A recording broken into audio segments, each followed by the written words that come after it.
Ini bukan sanes cek kakak, bukan menurut kakak. Tapi ini menurut Imam Ghazali. Taubat itu adalah suatu perbuatan, baik perbuatan perilaku, hati, yang mana dalam perbuatan itu minimal mengandung 3 unsur. Mengandung 3 unsur. 1, unsur mental. 2, unsur perbuatan, perilaku. Yang ketiga, unsur ilmu pengetahuan. Cek bahasa keren mah, pertama kognisi, pengetahuan. Yang kedua, behavior, perilaku. Kemudian yang ketiga, afeksi. Afeksi itu apa? Afeksi itu mental. Jika tidak mengandung 3 unsur itu, maka bullshit jika kamu taubat. Salah satu tanda ciri orang yang telah bertaubat, taubatan nasuha ya, taubat yang sungguh-sungguh. Eta teh aya 3. Cirina. Yang pertama apa? Riqqatul qalbi.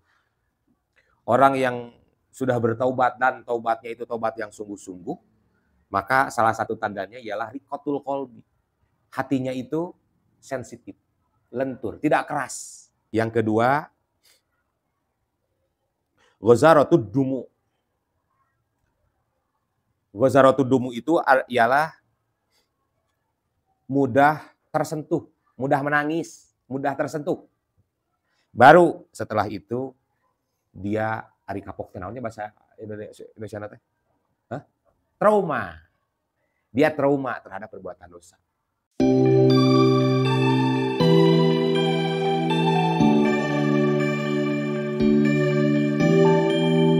Jangan lupa like, comment, and subscribe. Kitab Bahjatul Wasail halaman 35. Wa ghairu dzalika minal wajibati al-qalbiyati al-munjiyati. Bismillahirrahmanirrahim. Dari sekian banyak ketaatan-ketaatan hati yang menjadi kewajiban kepada kita, yang harus kita lakukan, setelah kita bahas gitunya, itu sebetulnya baru sedikit. Karena pada hakikatnya kewajiban hati kita itu sebetulnya banyak. Cuman karena keterbatasan, maka dibahaslah hal-hal anu sifatna konkret dan anu sifatna penting, serta anu sifatna sering hati kita melakukan itu. Nah, sebetulnya selain dari itu pun banyak. Wa ghairu dzalika minal wajibatil qalbiyati al-munjiyati. Dan kita pun wajib untuk melakukan ketaatan hati yang tidak disebutkan pada beberapa saat kemarin-kemarin yang telah kita bahas. Karena sebetulnya banyak. Seperti apa? Kan nadmi alal ma'asi. Menyesali perbuatan dosa. Menyesali perbuatan dosa itu adalah hal yang sangat penting dan menjadi sebuah kewajiban bagi kita, terutama hati kita. Menyesali perbuatan dosa itu merupakan salah satu kriteria taubat. Jadi taubat itu banyak. Atau beginilah, supaya mudah dimengerti. Taubat itu adalah suatu perbuatan, baik perbuatan perilaku, hati, yang mana dalam perbuatan itu minimal mengandung 3 unsur. Mengandung 3 unsur. 1, unsur mental. 2, unsur perbuatan, perilaku. Yang ketiga, unsur ilmu pengetahuan. Cek bahasa keren mah, pertama kognisi, pengetahuan. Yang kedua, behavior, perilaku. Kemudian yang ketiga, afeksi. Afeksi itu apa? Afeksi itu mental. Ini bukan sanes cek kakak, bukan menurut kakak. Tapi ini menurut Imam Ghazali. Jika tidak mengandung 3 unsur itu, maka bullshit jika kamu taubat. Disebut nate mun taubat namun menyesal itu seperti kita bertaubat atau menyesal karena orang mam sambal. Ada nggak suha tapi colek deui, colek lamun orang ngarujak. Kita ngarujak misalkannya geus pugul ada tapi coel deui. Sampai kita mengeluarkan air mata, sampai kita mules, baru kita berhenti. Tapi tidak cukup di situ. Pas tatkala ngarujak deui, pan geus kamar itu mana teh geus ceurik. Sampai menangis kamu karena makan apa? Makan rujak. Tapi tetap makan deui, Mata disebutnya tobat sambal.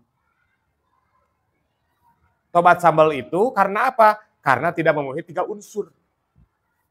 Kognisi, atensi, behavior. Itu dari Imam Ghazali, kata Imam Ghazali.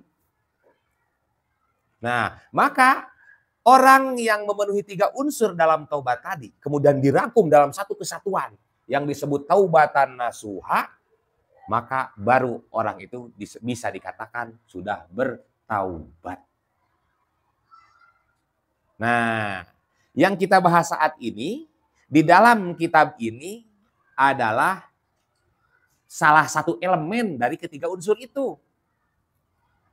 Dari ketiga unsur pertaubatan. yakni apa? Menyesali. Kaduhung, cek bahasa Sunda. Karena itu perbuatan hati. Karena kan konteks hari ini kita membahas kewajiban hati. Maka tentu yang kita bahas adalah perbuatan-perbuatan hati kita. yakni apa? Kaduhung. Nah, supaya untuk memudahkan kita bisa mengerti gitunya secara keseluruhan taubat. Karena nanti salah satu pembahasannya adalah perbuatan hati gitunya.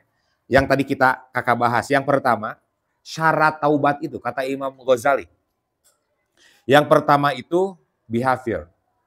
Behavior itu adalah perbuatan. Kalau kata bahasa Arab mah al-iqla'udz dzunub. Meninggalkan dosa. Itu langkah pertama. Langkah pertama. Tatkala orang melakukan perbuatan dosa, sedang melakukan perbuatan maksiat. Hal pertama yang harus dilakukan apa? Tinggalkan. Tinggalkan. Langsung beranjak dari tempat itu. Karena di situ kita berbuat dosa. Kalau kita misalkan minum minuman air keras, miras. Kemudian kita sadar bahwa ini perbuatan dosa, apa yang perlu dilakukan? Tinggalkan dosa itu, eureun.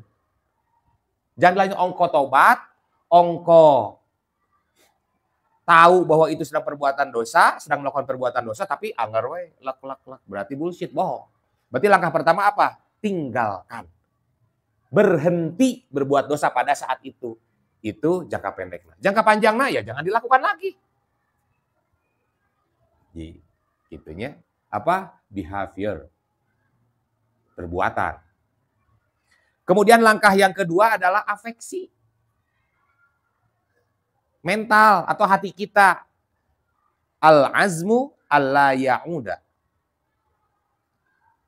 Dirinya itu ngajam, merencanakan, berjanji tidak akan mengulanginya lagi. Tidak akan kembali dalam perbuatan dosa tersebut. Afeksi, mental orang kan berarti.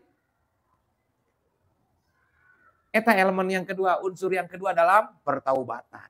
Percuma tatkala kita berhenti dari perbuatan dosa pada saat itu. Tapi hati kita tidak punya keinginan yang kuat untuk tidak kembali lagi. Bisa saja seperti tobat sambal tadi. Kenapa dia berhenti dari makan rujaknya? Karena dia sudah tidak kuat. Akhirnya berhenti. Besoknya dia melakukan lagi. Berarti hatinya tidak apa? Tidak ada keinginan kuat untuk tidak melakukan hal serupa. Ini banyak. Banyak orang seperti itu. Malah yang paling menyedihkan. Bukan membicarakan orang lain. Kita akan mengintrospeksi diri kita sendiri. Yang paling menyedihkan justru kita sering merasa bangga dengan perbuatan dosa. Merasa bangga. Seolah-olah orang yang telah melakukan perbuatan dosa itu adalah orang yang naon? Orang yang hebat. Kamu tahu nggak? Nah gitu, saya kemarin bolos. Wah hebat kau bisa bolos. Oh saya tuh. Salah satu contoh lamu di sekolah. Gitu. Jadi apa namanya? Seperti setan. Setan kan gitu. Setan itu sudah melakukan dosa, dia bangga. Bisa menggoda anu, bisa menggoda itu, menggoda si ini. Setan gitu. Nah, sifatnya itu, sifat setan tersebut sering ada dalam diri kita. Kita sering melakukan itu, yaitu perbuatan dosa, tapi kita merasa bangga. Bangga dengan perbuatan dosa. Itu tanda matinya hati kita. Berarti hati kita itu sudah tidak sensitif lagi. Hati kita itu sudah keras seperti batu. Bangga dengan perbuatan dosa. Udah tahu itu dosa, dibangga-banggakan. Kan dosa itu, sebetulnya itu aib dosa itu. Dosa itu aib. Tapi justru aib itu dibangga-banggakan. Seolah-olah orang melakukan dosa itu adalah prestasi, bukan kehinaan. Padahal tatkala ia melakukan dosa, justru ia langsung terjerumus ke dalam kehinaan. Apalagi jika dibanggakan, berarti hinaan plus. Udah dosa, bangga deh dosa, parah. Paham ya? Jadi seperti itu. Jadi yang harus kita tinggalkan, yang harus kita jauhi itu ialah berbangga atas perbuatan dosa. Geus puguh. Sudah jelas kewajiban pertama ketika kita melakukan dosa ialah meninggalkan dosa tersebut. Berhenti dari dosa itu. Kemudian langkah kedua diikuti oleh hati kita, oleh mental kita bahwa saya tidak akan mengulangi perbuatan ini lagi. Karena ini adalah perbuatan dosa. Paham? Nah, yang ketiga baru eta kognisi. Dari kognisi ilmu pengetahuan. Artinya kita sadar bahwa perbuatan dosa itu tidak mungkin menguntungkan kita, tapi justru merugikan kita. Sehingga an-nadmu ala ma fata, kaduhung atas perbuatan karena tahu bahwa itu apa? Bahwa itu merugikan, maka berdasarkan pengetahuannya dia menyesali atas perbuatan itu. Paham? Menyesali. Nah, setelah kita melakukan 3 elemen ini baru kita disebut bertaubat. Orang bertaubat itu dia tidak akan terjerumus kepada perbuatan yang sama di lain waktu. Namun kita terperosok pada lubang yang sama, berarti eta mah doyan. Kita jalan, melewati jalan itu. Apa kita terperosok, aya lubang, cikidebru, jatuh. Aduh, gening aya lubang. Nah, maka setelah kita tahu bahwa di situ ada lubang, pas kita besoknya jalan lagi lewat situ, otomatis kita akan berhati-hati. Nah, yang paling menyedihkan mah jika udah tahu di situ ada lubang, tapi enjoy seolah tidak ada apa-apa, jatuh lagi ke lubang yang sama, berarti bukan menyesal eta, tapi naon? Doyan. Hayang labuh we si eta mah. Udah tahu di situ ada hal yang membuat kita celaka. Tatap saja. Gaspol. Karena dosa teh aya bahasa gaspol. Itu yang paling parah, itu yang enggak boleh. Gitunya. Nah, kata Imam Ghazali, salah satu tanda ciri orang yang telah bertaubat, taubatan nasuha ya, taubat yang sungguh-sungguh. Eta teh aya 3. Cirina. Tinggal kita mengukur apakah kita termasuk orang yang mempunyai tanda-tanda tersebut atau tidak. Jika kita termasuk orang yang terdapat di dalamnya 3 tanda ini, kita harus bersyukur. Tapi jika tidak ada, berarti kita harus betul-betul untuk bertaubat. Yang pertama apa? Riqqatul qalbi. Orang yang sudah bertaubat dan taubatnya itu taubat yang sungguh-sungguh, Maka salah satu tandanya ialah riqatul qalbi. Hatinya itu sensitif, lentur, tidak keras. Sensitif, mudah mendeteksi. Yang kedua, ghazaratud dumu. Ghazaratud dumu itu ialah mudah tersentuh, mudah menangis, mudah tersentuh. Setelah hatinya sensitif, maka langsung mudah tersentuh. Gampang cerik, mudah menangis. Baru setelah itu, dia ari kapok naonnya bahasa Indonesia nate? Trauma. Dia trauma terhadap perbuatan dosa. Kenapa harus ada traumatik yang tinggi terhadap dosa? Karena hanya dengan traumatik yang tinggi, otomatis dia betul-betul tidak ingin terjerumus terhadap dosa itu. Sehingga dia melakukan daya dan upaya agar dirinya tidak kembali terseret. Agar dirinya tidak kembali terseret. Memang dia sudah meninggalkan dosa. Tapi kadang-kadang seperti kita mah sering. Walaupun kita tidak melakukan perbuatan dosa, tapi kita sok nyerempet-nyerempet pinggir jurang. Jalan teh. Bukan menjauh. Kita punya teman. Misalkan teman kita yang itu mah sok ngajak ke orang teh. Ngajak main ke diskotik, main ke tempat hiburan. Udah tahu kita teh bahwa dia sok ngajak orang.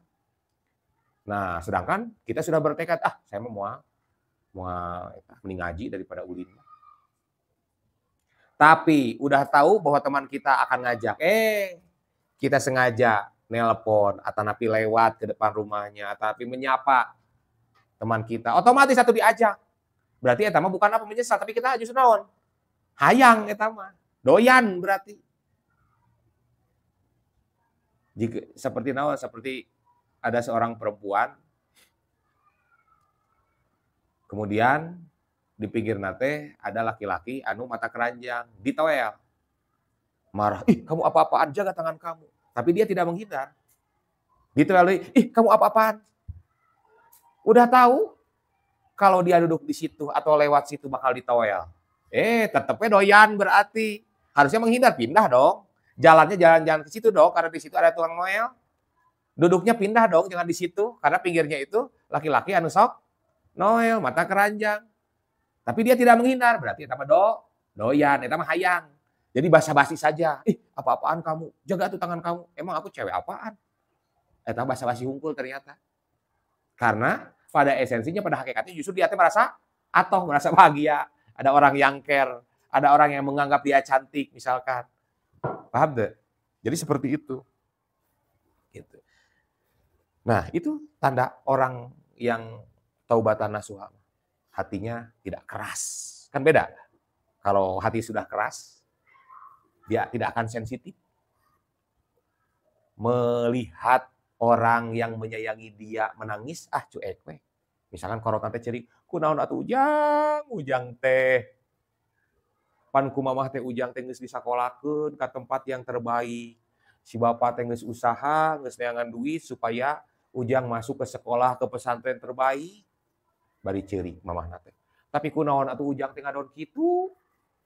Nah, tidak tersentuh melihat ibunya menangis, tidak tersentuh karena apa? Hatinya sudah keras. Nah, orang yang bertaubat mah menyesali perbuatan dengan sungguh-sungguh, dia akan tersentuh hatinya. Ya Allah, ternyata banyak orang yang menyayangi saya. Ya Allah, ternyata saya tidak sendiri, banyak orang yang mensupport saya. Gitu kan? Jadi gitunya. An-nadmi alal ma'asi. Menyesali dari perbuatan dosa. Nah, kewajiban hati kita. Kemudian yang kesekian. Ya. Karena memang Bawairu Dalika itu selain dari yang telah kita bahas. Artinya lebih banyak. Saking banyaknya nggak mungkin, kata musonif, saking banyaknya nggak mungkin semuanya saya tulis gitu. Ya udah aja, ini aja yang paling sering kita lakukan. Nah, di antaranya yang tidak dibahas kemarin itu ialah menyesali perbuatan dosa, kemudian at-tasdiki. Tasdek. Naon ari tasdek? Apa itu tasdik? Wa huwa qabulul qalbi wa insyirahuhu bima jaa bihi Nabi sallallahu alaihi wasallam. Artinya tasdik itu ialah hati kita menerima dan hati kita merasa jembar teh merasa lapang. Merasa lapang. Bima jaa bihi Nabi sallallahu alaihi wasallam. Terhadap apa yang dibawa oleh Nabi. Artinya apa? Artinya tasdik itunya, kewajiban hati itu tasdik. Apa itu tasdik? Tasdik itu hati kita menerima dan merasa puas dengan ajaran yang dibawa oleh Nabi Muhammad Sallallahu Alaihi Wasallam.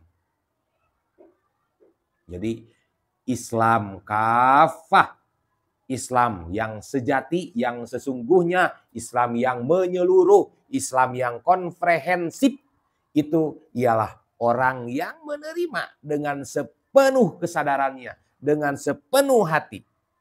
Kemudian bukan hanya menerima, tapi hatinya itu merasa lapang, merasa puas. Atas apa? Atas ajaran dari Kanjeng Rasulullah Sallallahu Alaihi Wasallam. Bukan hanya menganggap bahwa ajaran itu hanya sebuah dogma, tapi juga sebuah norma. Bukan aturan saja. Kan namun hanya menganggap dogma, subjektif gitu. Lamun hanya sebuah dogma bahwa itu adalah sebuah beban. Tapi lamun kita terima bahwa itu bukan hanya dogma, tapi juga norma, otomatis meresap karena diri kita. Meresap dalam hati kita bahwa dogma itu adalah sebuah aturan yang harus kita realisasikan dengan penerimaan yang sesungguhnya. Itu qabul namanya. Itu setelah qabul, hati kita puas atas ajaran Allah. Jadi bukan hanya dogma, tapi harus menjadi norma. Norma kan jadi perilaku kita. Kenapa kita melakukan itu? Karena hati kita puas. Apa yang kita lakukan, otomatis apa yang kita senangi. Kalau kita merasa puas dengan aturan, dengan ajaran Nabi Muhammad, berarti kita menyenangi ajaran Nabi Muhammad. Berarti kita menyenangi Islam ini. Kita lakukan dengan penuh sukacita. Ngaji bakal enjoy jika kita menganggap pengajian ini, perbuatan ngaji ini sebagai perbuatan yang menyenangkan. Enjoy, moal sepikiran. Tapi jika ini dianggap sebagai dogma, sebuah kewajiban. Pas ke hoream, oh ya kita pada lama. Tuh. Maka pas ngaji lagi, hoream. Si kakak ngacablak, sajam, cuek. Dianggap radio butut. Kadang-kadang tadi perhatikan. Kadang-kadang nunutan.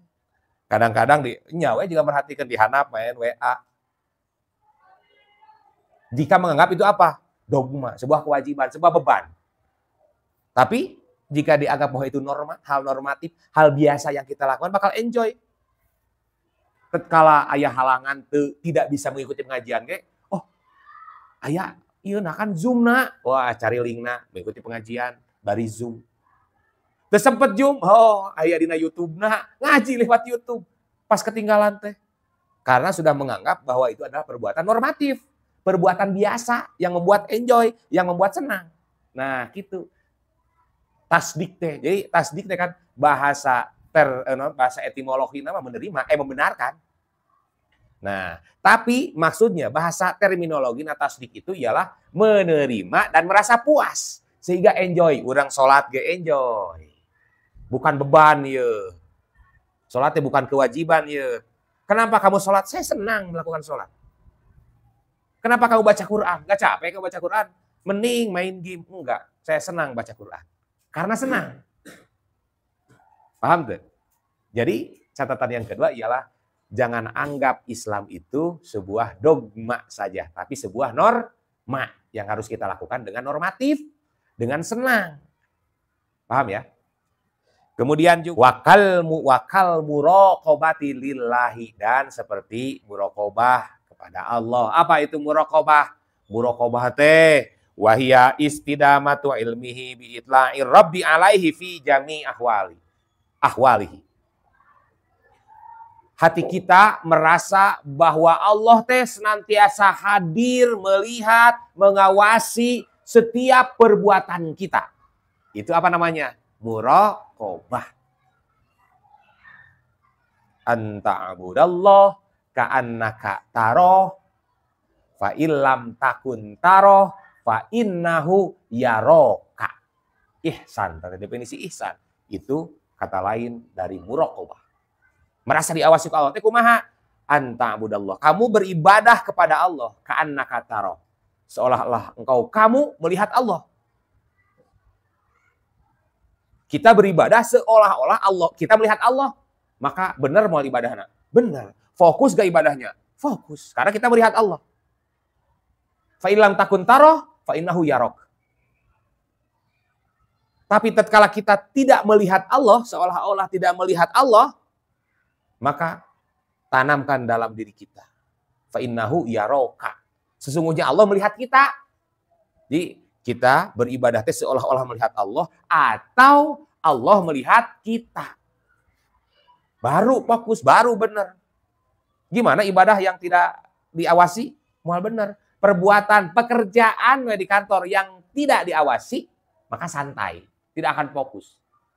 Tatkala diawasi, bisa saja yang biasanya pekerjaan itu kita lakukan 2 jam, 3 jam, karena diawasi, dipencerong, fokus. Jadi 10 menit bisa beres. Nah, setiap perbuatan, setiap pekerjaan, hatta ibadah, tatkala kita merasa diawasi ku Allah, merasa dilihat ku Allah, maka pekerjaan, ibadah kita akan serius, moal asal-asalan. Karena apa? Karena orang teh ditinggali ku Allah. Muraqabah teh namanya. Merasa diawasi. Bedalah. Beda. Perbuatan yang diawasi atau tidak itu beda. Perbuatan yang tidak diawasi bakal asal-asalan. Asal naon? Asal cumpon kewajiban, bahasa Sunda mah. Yang penting memenuhi syarat. Yang penting saya kerja masuk jam 8, keluar jam 4, beres. Gak tahu benar apa enggaknya. Yang penting pas fingerprint, jam 8 masuk, jam 4 keluar, beres. Tapi kalau merasa diawasi, misalkan tempat kerja kita, itu berhadapan, yang tempat kerja bos, mal mungkin kita nyantai-nyantai. Mal mungkin kita main game. Karena apa? Karena seolah-olah si bosnya keningali orang. Padahal mah si bosnya kenaon, keningali naon. Tapi karena kita berhadapan, jadi pasti si bos keningali orang. Ketik, jika benar. Nah, Allah mengawasi kita. Dan kita menyadari itu. Maka otomatis ibadah orang bakal benar. Mal asal-asalan. Mal sholat yang penting, cumpon kewajiban. Geus tereh asar ya sholat. Asal-asalan. Tapi tatkala Allah merasa mengawasi kita, otomatis kita teh benar-benar. Paham ya? Jadi seperti itu. Nah, salah satunya ketiga perkara ini tidak disebutkan. Dan masih banyak lagi perbuatan-perbuatan hati kita yang menjadi sebuah kewajiban hati kita untuk dilaksanakan.